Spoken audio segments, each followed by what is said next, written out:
జోరుగా వర్షం కురుస్తున్న రాత్రి ఒక చిన్న పిల్లవాడు ఆకలితో ఏడుస్తున్నాడు. అటువైపుగా వెళుతున్న బిచ్చగత్తె ఏడుస్తున్న పిల్లవాడిని చూసి, అయ్యో చిట్టి కన్నా, నిన్ను ఎవరు వదిలేశారు అంటూ అక్కున చేర్చుకుంది. ఆ బిచ్చగత్తె ఆ బిడ్డకి తల్లి అయ్యి బిచ్చమెత్తుకొని మరీ పెంచసాగింది. కొన్నాళ్లకి ఆ బిచ్చగత్తె చనిపోవడంతో పిల్లవాడు మరలా అనాథ అయ్యాడు. మొదట్లో అడుక్కోడానికి తన మనస్సాక్షి అడ్డు వచ్చింది. తన మనస్సాక్షికి ఆకలికి మధ్య పెద్ద యుద్ధమే జరిగింది. కానీ చివరికి గెలిచింది మాత్రం ఆకలే. చెయ్యి చాపక తప్పలేదు. కాలక్రమేణా ఆ పిల్లవాడు అడుక్కునే స్థాయి నుండి లాక్కునే స్థాయికి ఎదిగాడు. కొన్నేళ్లు గడిచాయి. ఎప్పటికప్పుడు సంపాదించిన చిల్లరని నోట్లుగా మార్చుకుంటూ తిరిగి అడుక్కుంటూ జీవించేవాడు. ఒకరోజు చెరువులో స్నానం చేయడానికి వెళ్లి సబ్బుకి బదులుగా చెరువులోని మట్టిని బయటికి తీస్తాడు. ఆ మట్టితో పాటు నీలం రంగురాయి ఒకటి బయటికి వస్తుంది. అదేదో కొత్తగా మెరుస్తూ ఆకర్షణీయంగా కనిపించడంతో మెడలో వేసుకున్నాడు. రోజులాగే ట్రాఫిక్ సిగ్నల్ దగ్గర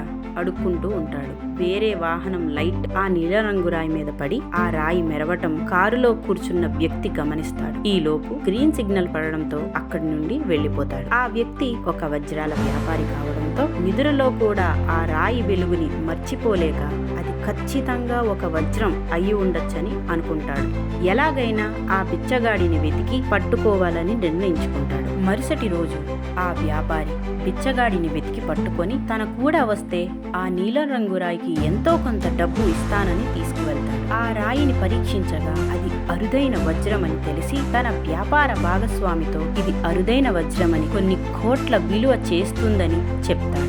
ఆ బిచ్చగాడికి 1,00,000 రూపాయలు ఇచ్చి వజ్రాన్ని వీళ్ల సొంతం చేసుకుంటారు. అనుకోకుండా 1,00,000 రూపాయలు చేతికి రావడంతో బిచ్చగాడు విలాసవంతమైన జీవితాన్ని అనుభవించడం మొదలు పెడతాడు. బిచ్చగాడిగా ఉన్నప్పుడు హోటల్ దరిదాపుల్లోకి కూడా రానివ్వని సెక్యూరిటీ ఖరీదైన దుస్తులతో అక్కడికి వచ్చిన బిచ్చగాడిని గౌరవంగా లోపలికి ఆహ్వానించడంతో డబ్బుంటే ఇచ్చే విలువేంటో అతనికి అర్థమైంది. రోజులాగానే తినడానికి ఖరీదైన హోటల్ కి వెళ్లి భోజనం చేస్తాడు. బిల్లు 2,000 అవ్వడంతో బ్యాగ్ తెరిచి చూడగా దానిలో 200 రూపాయలు కనిపిస్తాయి. అప్పుడు తన దగ్గర ఉన్న డబ్బులు అయిపోయాయని అర్థమవుతుంది. ఇంకేమైనా డబ్బులు ఉన్నాయేమో అని జేబులు వెతుక్కోగా నలిగిన నోట్లు కనిపిస్తాయి. అది తాను చిన్నప్పటి నుంచి అడుక్కొని ఖర్చు పెట్టకుండా దాచిన డబ్బు. అంత కష్టపడి సంపాదించిన డబ్బుని ఖర్చు పెట్టడం ఇష్టం లేక అక్కడి నుండి బిల్లు కట్టకుండా పారిపోతాడు. కష్టపడి సంపాదించుకున్న డబ్బు విలువ తెలుసుకున్న వాడై అతను సంపాదించుకున్న డబ్బులతో పండ్ల వ్యాపారం మొదలు పెడతాడు.